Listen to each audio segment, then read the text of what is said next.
A continuación, Poder Ciudadano.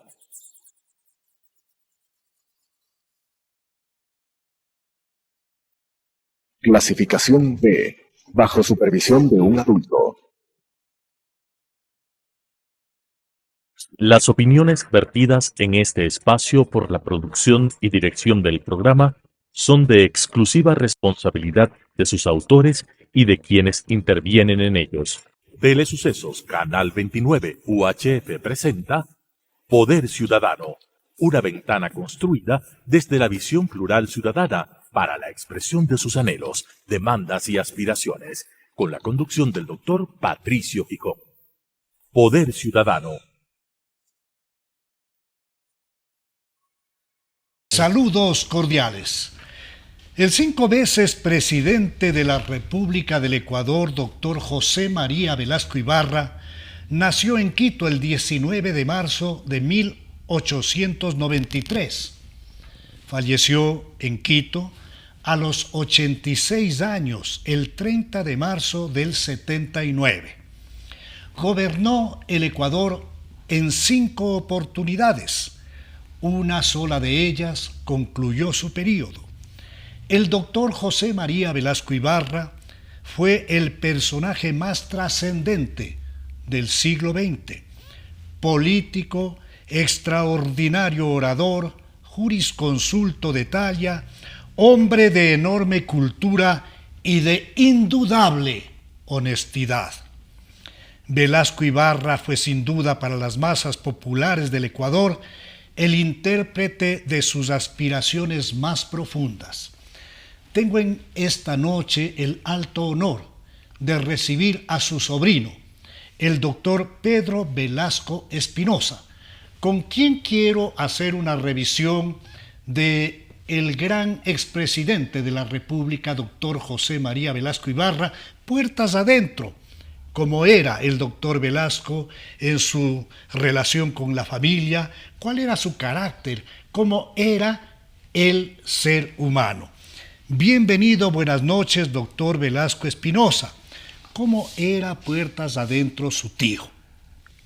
Era como un ser humano con cierta categoría que no se podía desprender de la categoría de estadista, de hombre público, por más que esté en el seno familiar. Siendo un ser humano, tenía entonces esa siempre responsabilidad de ser un estadista, y así lo veían. Claro, porque era un guía para su familia, era un guía para sus sobrinos, era un guía para sus hermanos, no para su madre, al cual idolatraba. Uh-huh. A su madre. Pero siempre un hombre muy formal. Muy formal y muy cordial. Vamos usando dos términos. Formal, que no quiere decir que no sea cordial, y la cordialidad no quita la afabilidad ni la compostura.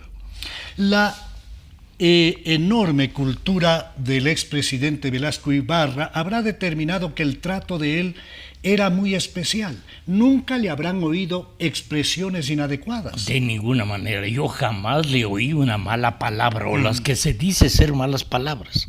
Una palabra altisonante. ¿Alguna vez el doctor Velasco en familia tomó una copa de vino? No. Llevaba por cortesía a los labios un licor que le brindaban, el vino, por cortesía. Lo mismo en la mesa presidencial que en la mesa familiar. ¿Qué es lo que amaba Velasco Ibarra? La lectura. Su gran entretenimiento era la lectura y, de ser posible, autores franceses. Ya. El mejor regalo que se le podía hacer al doctor Velasco era regalarle un libro en francés. Entonces él tenía una biblioteca excepcional. Claro que sí. Y parte de los diálogos tenían que ver con sus lecturas. Con sus lecturas era aparte de ser el tío, el hermano, era un orientador. Porque en todo con su gran cultura, con su ética absoluta, sin tapujos, con su verticalidad, no se podía desprender de ella para conversar con un sobrino. Como tampoco se podía desprender del terno y la corbata. Exactamente. Yo no le he visto al doctor Velasco, le comentaba a usted el otro día, no le he visto en mangas de camisa, no le he visto con un chaleco. Tuve el alto honor de conocer al presidente Velasco Ibarra. Yo era un niño y él asistió a una sesión solemne en el Consejo Municipal de Quito, del que mi padre era concejal. Y quedé maravillado frente a una pieza oratoria de el más alto nivel.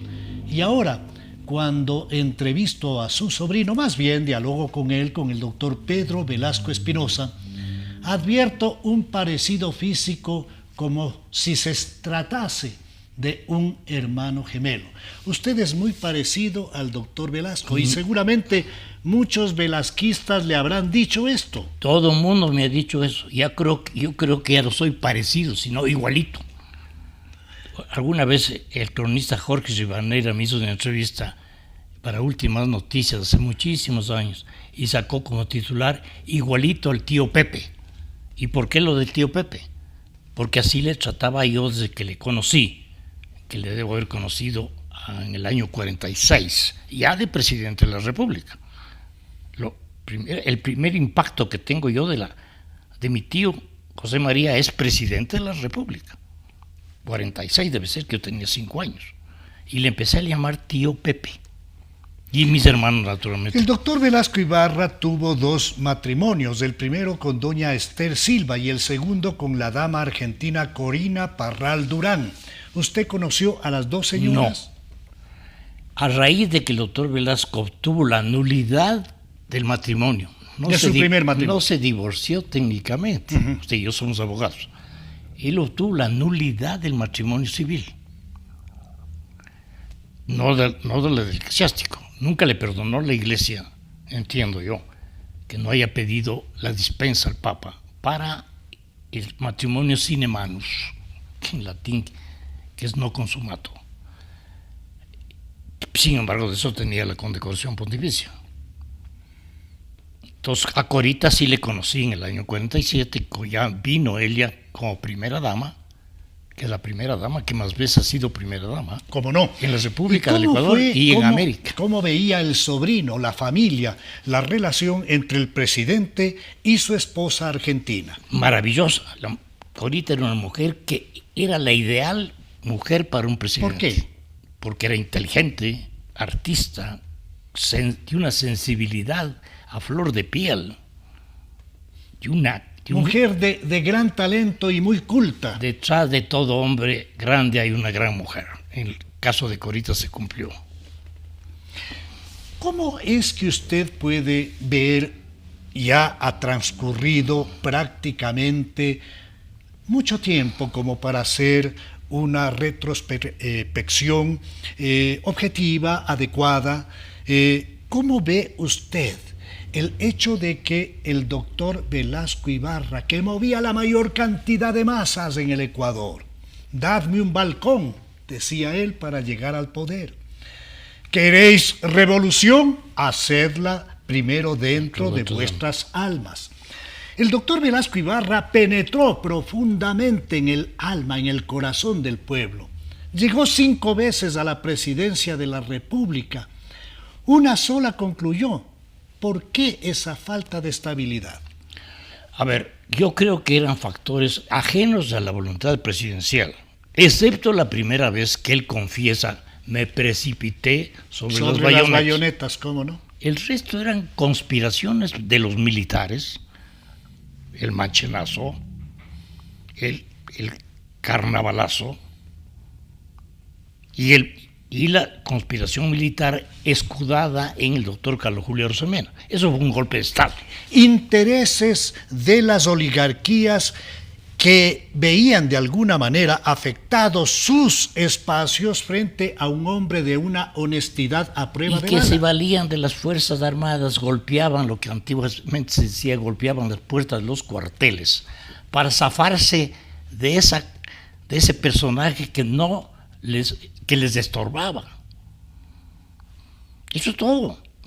Excepto la primera vez que se cae. ¿Pero por qué, doctor Gijón? Porque el Congreso empieza a hacerle una especie de huelga legislativa. Estamos hablando de 1934, duró apenas un año. Exacto, cuando se precipita sobre las bayonetas. Arroyo del Río, que que no le perdonaba a Velasco que le haya ganado en inteligencia como estadista, Arroyo empezó a hacer un boicot en la Cámara del Senado para impedirle gobernar a Velasco en la primera presidencia. Ya. Entonces Velasco se ve obligado a proclamarse dictador. ¿Cuál es el legado más importante que le deja al Ecuador la presidencia de Velasco Ibarra o las 5 ocasiones en que permaneció en el poder, sumando, entiendo, una cantidad de años que no sé si llegan a... Más de 12. A 12 años, claro, casi 3. Es el que más gobierna en las 5 presidencias. Yo creo que el mejor legado fue ese llamado a la moralidad, al hombre interior, que se trasluce en el hombre público, el empleado público, tiene que ser honrado. Lo primero que dice... Es un llamado que está más vigente que nunca. Claro, ¿queréis revolución? Es que usted ha citado la frase, hacedla primero dentro de vuestras almas. Es decir, si es que el ser humano no cambia, si es que el ser humano no encuentra equilibrios, si es que el ser humano no deja de lado el interés por acaparar fortuna, si es que el ser humano no encuentra la justicia social como un elemento de equilibrio, no cambia el país. Exactamente. Primero tengo que yo hacer la revolución interior. Yo tengo que ser honrado para poder manejar con honradez. Pero también el doctor Velasco Ibarra, a más de ese legado incuestionable que tiene que ver con el valor ético, la ética del poder, a más de eso, doctor Velasco, también hizo muchas obras educativas. La educación. Las universidades son obra de Velasco. Incluso la católica. La católica es obra exclusiva de Velasco. Velasco dicta el decreto autorizando el funcionamiento de las universidades particulares. La primera que casi tenía listos los estatutos es la Pontificia Universidad. Colegios secundarios en todo el país. Claro, las Hayes fundadas por el doctor Velasco, colegios y escuelas por todas partes, carreteras, pero carreteras de verdad, pues. En época en que el doctor Velasco hacía inspecciones en territorio, como ahora se dice, pues iba a lomo de mula o a caballo, pero con traje y corbata y sombrero. Más luego le puedo enseñar unas fotos. Las carreteras, ¿por qué? Porque él sabía que el unir la sierra a la costa, en ese entonces todavía no había la Amazonía como un foco de desarrollo. Era trabajar en favor del desarrollo y de la unidad. La Tulcán Tufiño Maldonado, unir la frontera norte. La Quevedo Manta. Entonces él era el verdadero presidente de las carreteras con una visión vial de unificación de país. Claro. El presidente de la educación también, pero fundamentalmente el presidente de la honestidad. Y las carreteras. Le contaba ahora al taxista que me trajo que, por ejemplo, la famosa Payatanga Bucay, Riobamba Payatanga Bucay, tiene una anécdota lindísima. Mi abuelo alejandrino planifica en el 1800 que la mejor forma de unir la sierra con la costa es por Riobamba y por Payatanga. Y el doctor Velasco, sabedor de eso, hace la carretera Riobamba, Payatanga, Bucay. Sí, su padre planificó esa carretera. Hay una anécdota también muy curiosa. Ese es el estadista, ¿no? En una de las campañas electorales, el doctor Velasco está en una población de la costa, la Boca de los Sapos, y que gritaban la Boca de los Sapos con Velasco, y que eso no le agradó al doctor Velasco y provocó que desde ahí se cambie el nombre y se lo llame El Triunfo a esa población. ¿Es verdad? Es totalmente la verdad, porque lo que gritaban era los sapos con Velasco. Ah, eso gritaban. Los sapos con Velasco. Ya sabemos lo que son los sapos, ¿no? Claro. Tenemos algunos. Entonces ahora es El Triunfo. Dijo, con Velasco. No os llamaréis los sapos, os llamaréis El Triunfo, porque aquí triunfaré. El doctor Pedro Velasco Espinosa, mi invitado de excepción de esta noche, con quien estamos manteniendo un diálogo muy agradable en relación a la vida en familia del presidente Velasco Ibarra, también trabajó con él. El doctor Velasco Espinosa fue nada menos que el director de información, así creo que se llamaba ese ministerio. ¿Cómo fue su tarea? En el año 60 yo fui lo que se llamaba entonces Sala de prensa de la Presidencia de la Sala de República. prensa, ya. Después se llamó Secretaría de Información y luego Secretaría Nacional de Información. Con rango de Es ministerio. decir, en el cuarto y quinto velasquismo yo fui lo mismo, secretario de Información. Entonces usted era el encargado de trasladar Las la noticias. información desde la presidencia a la sociedad civil. Exactamente. Entonces, para eso tenía que estar informado de qué hacía el presidente. Entonces yo lo acompañaba al doctor Velasco cada vez que podía. A algunos no les hacía gracia que yo siempre esté al lado de él. Pero yo les decía, ¿cómo informo si no veo? Sin duda. El doctor Velasco Ibarra vive varias veces exiliado en la República de Argentina y tenía ahí un pequeño y modesto departamento y entiendo se dedicaba a la cátedra en universidades en Buenos Aires. ¿Usted le llegó a visitar a su tío cuando estaba en el exilio? Lamentablemente no. En 2 oportunidades viajó mi pasaporte y no viajé yo. Porque me dio el pasaporte que me pre-chequeé y no llegué al aeropuerto. Porque un cliente no me fue a pagar honorarios. ¿Cómo lograba sobrevivir el doctor Velasco, 5 veces presidente del Ecuador, en una situación muy modesta? Con la pensión de expresidente de la República. Que a veces llegaba a tiempo y a veces no. Le daba cobrando esa pensión mi primo Guillermo Acosta.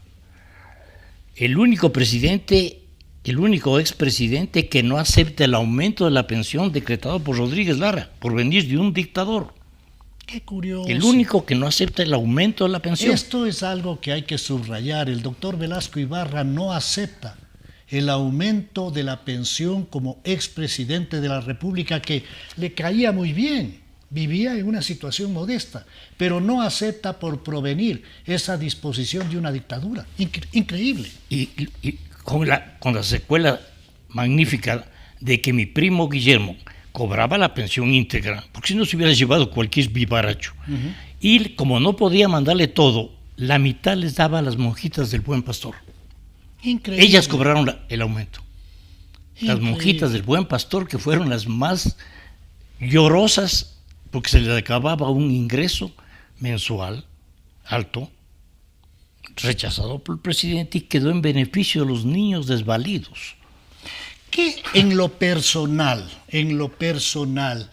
qué es lo que le deja a Pedro Velasco Espinosa esa relación tan cercana, al haber sido el jefe de la sala de prensa, el sobrino, el familiar del presidente José María Velasco Ibarra? Primero, el mensaje de la honestidad. Segundo, el servicio al pueblo, a las necesidades del pueblo. Él tenía una vocación sincera de servir Totalmente. al pueblo. Él decía, yo tengo la idea fuerza. La idea fuerza podía ser la libertad de sufragio, la libertad religiosa, la libertad de educación, las carreteras. El doctor Velasco Ibarra era un liberal. Liberal del siglo XVIII, dijo él. Claro. Se catalogaba liberal del siglo XVIII. Yo era un cristiano. Era un cristiano.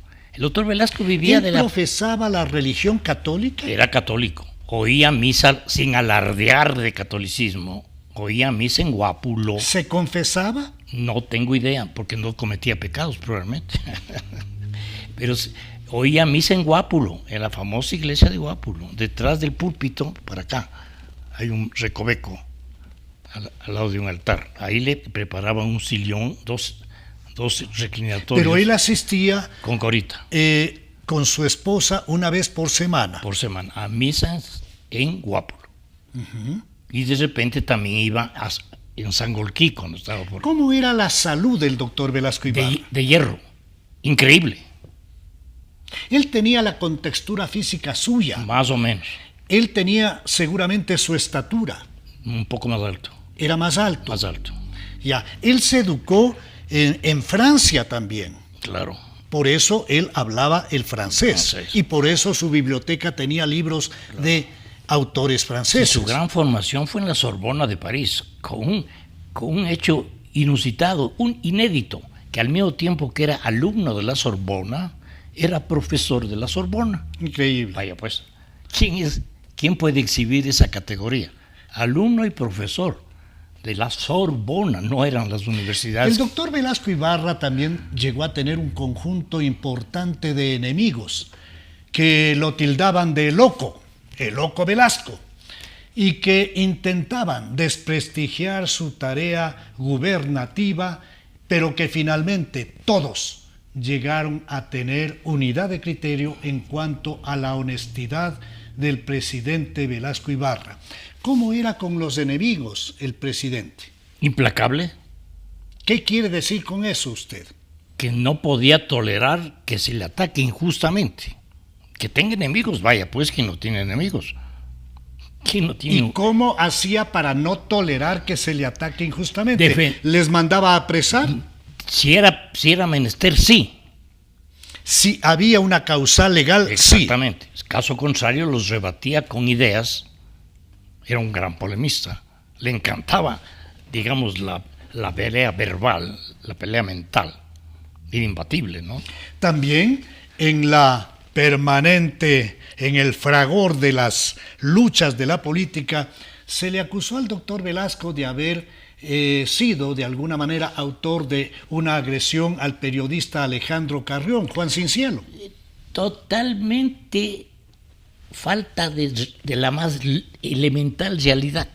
Pero eso se dio en un periodo del doctor Velasco. En la tercera presidencia. Ya. Y se le culpó de eso injustísima. Y no tenía nada que ver. Injustamente se le culpó de eso a Camilo Ponce. Tampoco tenía nada que ver. Porque se decían que los pichirilos, que así se llamaban, a quienes iban a dar un castigo físico a quien era señalado por A o B razón para que reciba ese castigo, pues tenían alguna relación con el gobierno de Velasco.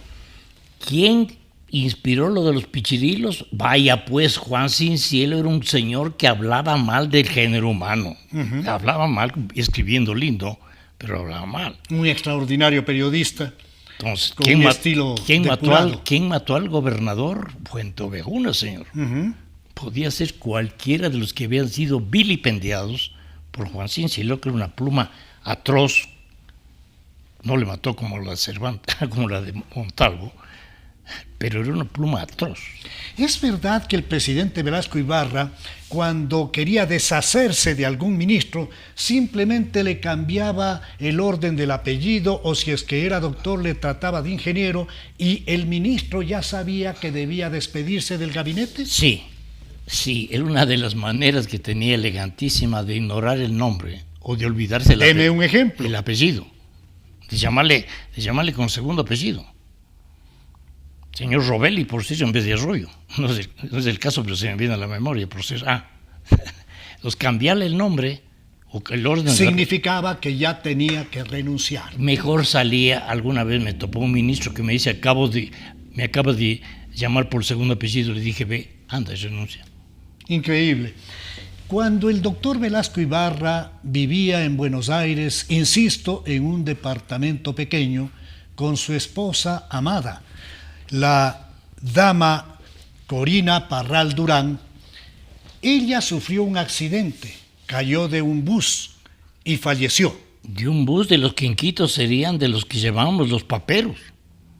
Esa es la situación. La esposa del 5 veces presidente fallece cayéndose de un bus, y cuando regresó el doctor Velasco Ibarra al Ecuador, dijo: vengo a meditar y a morir. Y eso ocurrió, ¿verdad? Así es.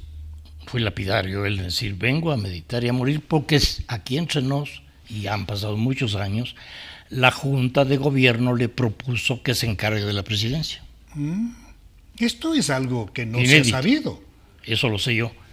Eso se lo dijo. Y vino precisamente a meditar. Y ahí dice: yo he venido a morir. Solo a meditar y a morir. Y murió a los 86 años de edad el 30 de marzo de 1979, y el Ecuador hasta hoy no ha visto una gigantesca cantidad de ecuatorianos que asistieron a sus actos funerales. Quiero dejarle en el último minuto del programa Poder Ciudadano al doctor Pedro Velasco Espinosa para que nos entregue un mensaje final.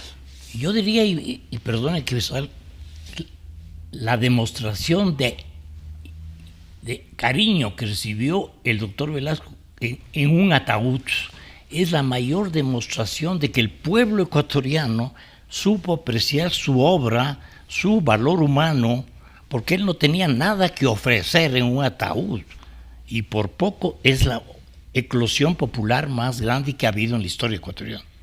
Nada tenía que ofrecer un cadáver, y llenamos San Francisco no una, 3 veces. Es la palabra de mi invitado, el doctor Pedro Velasco Espinosa, sobrino del 5 veces presidente del Ecuador, el doctor José María Velasco Ibarra. Gracias, doctor Velasco, por su compañía. Con ustedes nos volvemos a encontrar en la señal de Telesucesos el próximo jueves a las 19 horas, el domingo a las 21:30 y luego estaremos en redes sociales. Una buena noche. Las opiniones vertidas en este espacio por la producción y dirección del programa son de exclusiva responsabilidad de sus autores y de quienes intervienen en ellos. Telesucesos Canal 29 UHF presentó Poder Ciudadano, una ventana construida desde la visión plural ciudadana para la expresión de sus anhelos, demandas y aspiraciones, con la conducción del doctor Patricio Gijón. Poder Ciudadano,